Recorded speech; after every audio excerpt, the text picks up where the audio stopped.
One day I was able to afford a second camera, and I thought, I'm going to carry one with color and one with black and white. And when I have the chance to make a photograph that's almost the same, I would make two pictures, and then I would study them afterwards to see what is the difference between color and black and white.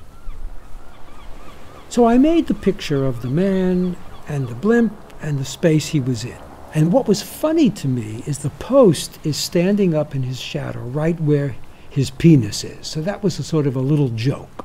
But when I looked at the blimp, I noticed that the blue-green of the water from the ocean was reflected on the bottom of the blimp. In the black and white picture, it's just gray. And the fake grass he's standing on is just gray. It could be concrete. This demonstrates for me that the two pictures could be quite close to each other, but color offers all of this extra information. That little green shine on the bottom is everything to me. I had only just begun working with the large format camera in this year, but this was one of my first big projects. It was called the Empire State Series. I used the Empire State Building as a kind of Mount Fuji idea. It allowed me to use it to go around and around it because I wanted it as an excuse to see life on the street. So I came to this corner and I thought, oh my God, look at all the color. And then this girl comes and stands there, obviously waiting for a taxi or a friend or something, and she's just standing there. I just worked as fast as I could, and I put the frame in, and I made one picture, only one picture before she went away.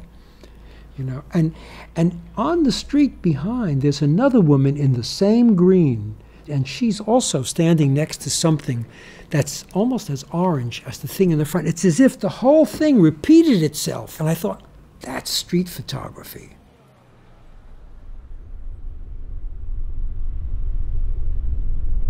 I had an encounter with a police person, and she said, no photographs are allowed, it's a crime scene.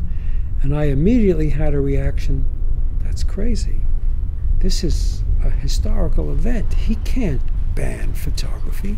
And I immediately felt a kind of political urgency. And I managed to figure out how to get in, and I spent 9 months inside Ground Zero. And this day that we're looking at here, this is a picture that is a mixture of a kind of gray horror. It's dark, but for a moment, a kind of atmospheric, natural beauty was happening where there was horror and disaster. And there were many people who said to me, oh, why are you using color? This should be black and white. I said, no.